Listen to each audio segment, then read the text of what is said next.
Hi everyone, this is Ricky Spencer and welcome to another Voices Sociology of Media series. And this year is quite an important year for many of us because it's the opportunity for us to change the course of history, maybe undo some of the wrongs that have been done in the past. And we are looking at the importance of the voice. And we're having someone today, Thomas Mayo, who's going to talk to us everything about the voice, why we need to consider voting yes. And we're going to unpack some of the misinformation that's sort of out in the community. And then we'll allow everybody to have to make their own informed decision by providing people with some to further explore and deep dive into the issues. Well, welcome, Thomas Mayo, for joining us today. Tell us a little bit about yourself. Thank you, Ricky. I'm a Kurrarig Aboriginal man and Kalkagalera Bumley, Torres Strait Islander, born on Larrakia country, and I've always lived there in Larrakia country in Darwin. I was a wharfie for 16 years. My first work outside of school, 16 years as a wharfie, became a union official in 2010 and am still an official of the Maritime Union of Australia, which covers wharfies and seafarers. And since 2017, I have been working full-time with the support of my union on advocating for what we decided, a unique national consensus in the Uluru Statement from the Heart, which is to pursue a constitutionally enshrined voice, and that's our subject.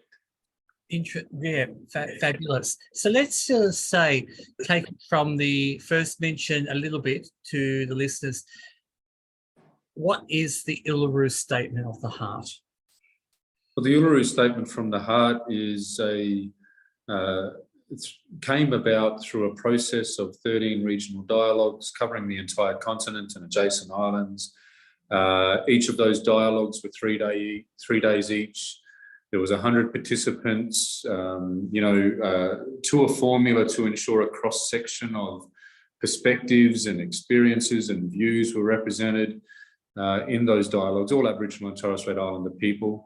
And that was important to ensure it wasn't just the loudest of our people that were used to, shaking their fist at the authorities and being heard, but the quieter advocates, the healers, frontline service workers, from many different backgrounds we came from. And each of those dialogues, after 3 days, elected delegates to take the accurate records of meeting together to a culminating convention at Uluru. And our job as delegates, I was elected out of the Darwin dialogue, was to synthesize the results, bring together the priorities, and do the work to reach a collective position on how we would move forward for recognition and self-determination. And the Uluru Statement came out of that 3-day convention. A lot of lessons from the struggles of the past went into it. It is a very poetic, powerful document, and it has if you've seen it, it's a canvas 1.6 by 1.8 meters. It's got the statement in the middle where Uluru would be painted, and around the edge is the song lines that come together where Uluru is, and that is where the statement is printed. And then around the statement and within the artwork is all of the signatures of the 250 of 270 Aboriginal and Torres Strait Islander people that endorsed that position on the 26th of May 2017. So that's wonderful, and thank you for that. And of course, if people were interested to know more about the Uluru Statement and they can look it up on the internet, and I'm sure we'll provide a link there for people to explore that. So let's now move on to the voice and the importance of having this constitutional referendum. Can you tell us a little bit about that first? Like, what is the voice, and why do we have to have this process of people coming to a vote? Yes, so the form of constitutional recognition that Aboriginal and Torres Strait Islander people have proposed is a substantive form of recognition, not symbolic. And when I say substantive, it means something tangible that gives our that provides greater fairness for our people in this system that has excluded us from the Constitution for all this time, really. The way that we propose constitutional recognition through a voice is, to enshrine that voice in the Constitution. And the only way that you can do that is by holding a referendum. And this is important because we are inviting the Australian people to implement this change.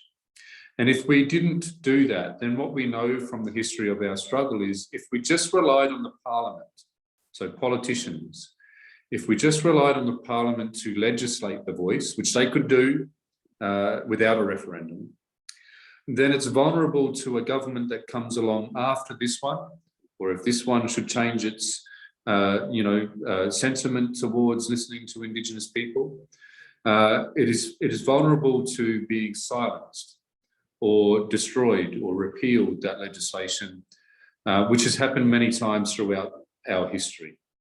And we know that we need a voice because every time a voice has been in place, we've had progress, and every time a voice has been taken away, the gap has widened.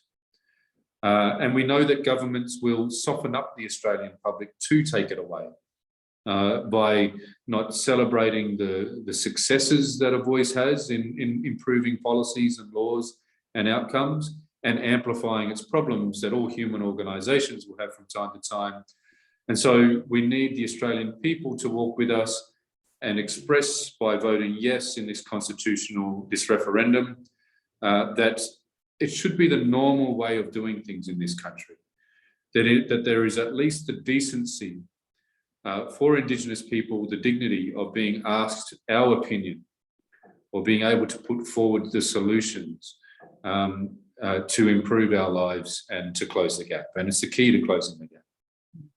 And so tell us, if the voice gets up and there's a majority of people that support it, what would that mean in terms of the process? What would having yes look like, say, the day after that it's been declared yes, that the voice is up? What sort of can people expect to see happen? So the referendum about this change, the actual change itself is only around 90 words in our Constitution. And it basically says that in recognition of Indigenous people as the First Peoples, there shall be an Aboriginal and Torres Strait Islander voice, that the voice may make representations to the Parliament and the executive government about matters relating to Indigenous people. Of course, the voice will talk about health and education and matters for justice. And that the Parliament decides the composition, powers, functions and procedures of the voice. So the mechanics of the voice, how people are elected, all those types of things need to be flexible because they improve over time. There's always a need for flexibility. So really the change is only setting up the principle that Indigenous people should have a say through a voice, a representative body. And it's not a third chamber to Parliament. It's not a right to veto. It's just the ability to make representation, so to be heard. And so the day after a referendum, that will require, if it's successful, the Parliament will be required to establish the representative body for Indigenous people. The government has committed to a process after the referendum to consult with Indigenous communities about how they want those mechanics to work, how they choose representatives, what regions they're from, how they meet, the composition, powers, functions and procedures with Indigenous people. And then that will be implemented. So there'll be elections, Indigenous representatives will come together for the first time, and we'll start to propose the solutions and work with the government to start to get things right in this space. In terms of the numbers of this advisory committee that will come into place. Do we know yet how many people that the government is committed to having be part of this important step? No, that's not decided, and the reason for that is if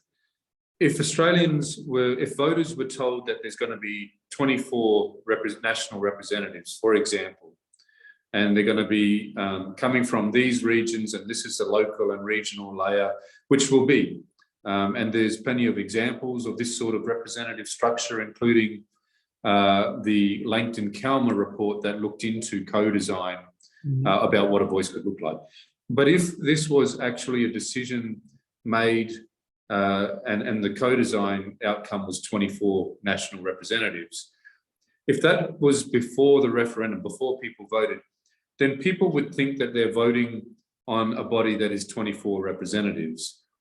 And again, that is something that changes over time. You know, in 10 years' time, it might be 30 representatives because, you know, there was a need for broader representation, or it might be less because, you know, a lot of issues have been resolved. And, you know, so these things change over time. And so you don't want people to think that they're voting on the model. Again, we're simply voting on the principle. Should Indigenous people be heard in this country when decisions are made about them as a form of recognition that they've asked for or not? One of the students in a high school that asked me, will there be equal number of men and women that will be possibly put, like, or is it just for men to be, or will women as well, Indigenous women, be on the board? It's an excellent question. It's a very important question about gender balance. There are voice model design principles that have been decided already as well, that give Australians that want to know a bit more about, you know, what it would look like, which was, you know, the earlier question. And so we've responded to key things that include that the national body would have gender balance, and it would include youth and diversity. And so that's a very important matter that Indigenous people ourselves have raised, and it's therefore something that is guaranteed in the model. That's wonderful. And now I'll put my other hat on, representing people from the disability community. Will there be someone of First Nations person elected to be them, like living with disability, to possibly be on that space as well? Yeah, well, when we talk about diversity, I imagine that would include, you know, the community that you're speaking for or speaking of. It's important that, you know, and I think there's, you know, I mean, with all the traumas we've faced, with everything that has been done to Indigenous people, I'm sure there's a very large cohort of people with disabilities that would need a strong voice in this as well. Now, another question that was raised for me to ask was, will having the voice replace any other voices that represent First Nations spaces in Parliament at the moment? Yeah, so one of the voice design principles is that it won't undermine or override existing organisations like our peak bodies in health, or for Aboriginal and Torres Strait Islander children. It would work with those existing organisations, you know, as a conduit to the Parliament and the government, and also as a linkage of all of these matters about children, about health, about education, about housing, that are all connected in some way, you know. So it's an important way of doing things more efficiently and effectively. There's already members in Parliament, so just in case this is what your question was actually about, there is going to Aboriginal and Torres Strait Islander members of Parliament represent electorates, and they represent their political party, and that's where their loyalty lies, not with Aboriginal and Torres Strait Islander people specifically, and our unique issues and our unique heritage and culture. And so that is why it's not having Indigenous members to Parliament does not mean that we do not need this voice. In fact, we don't know how many Indigenous members of Parliament there will be in the next election. There might be none. but there will continue to be a need for a voice. And that's sort of important to have that positionality, that having First Nations perspectives on all aspects of governance to take us forward. Now, we've heard a lot of people speak about why they have a problem with the voice. And so maybe let's sort of deep dive and unpack some of the myths that are being heard. And let's just start with what the people that said, well, what is it going to change really? Do we really need to have this? So maybe let's unpack that. What some of the key some of the opponents? Well, with absolute certainty, the status quo is not good enough. What we are doing right now, what we have done, for the last more than a century since the Federation of Australia, since 1901, has absolutely failed Indigenous people. The system as it is not good enough. And so we need to do something different. And we have never tried constitutional recognition through a voice. And this is an action that is absolutely required. It's a step that we must take. To say that the government should just use the money for the referendum to put towards programs and to the communities, again, is like, that's status quo. That's what's already, the government can do that today. They don't need to wait for this referendum to do it. They don't need to wait for the voice to implement the recommendations in Royal Commission reports. They could do it today. And that they haven't done that doesn't mean that we wait. It's not one or the other. We can do more than one thing at once. And so it's absolutely not good enough to just say the government should fix it, but we want a voice, we want self-determination, we want to be front and centre in the decision-making, we want to be able to hold the parliament and the bureaucracy to account. A voice is doing something different, and I'm sure it'll be effective. Now, if, say, we have the referendum and the voice doesn't get up, what impact will that have on First Nations people and the movement for representation in spaces?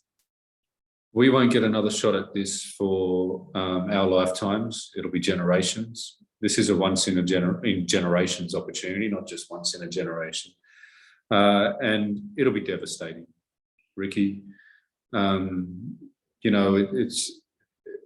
you imagine teaching Indigenous children, let alone non-Indigenous children, that when the opportunity was provided to the country through all the hard work that we've done for many decades now to create this opportunity, that when Australia was asked to recognise the existence of our culture and heritage, that which truly makes us unique as Australians, they rejected it, and that they said no to the fairness that comes with being able to have a say. A simple fair go. It would be shameful. It certainly won't. Nobody that opposes this have been able to tell me how a no vote getting up is going to advance Indigenous peoples or close the gap. And I think it's going to make things much worse. We won't see a treaty for much longer than we can expect, because a voice is important to furthering treaty making. In a federal system, a national representative body is important to have the conversation with the federal government about their obligations to the treaties that are already underway in the states and the Northern Territory. That'll be set back by decades. Reconciliation will go backwards. If this is the greatest act of reconciliation that we have at hand, and we'll go backwards. It'll be a really sorry moment, and we cannot lose. We must succeed. So tell us, if people are listening right now and they want to become involved and they're passionate, they want to support the Yes campaign, how can people get involved? Yeah, there's a website, www.yes23.com.au, so that's yes23.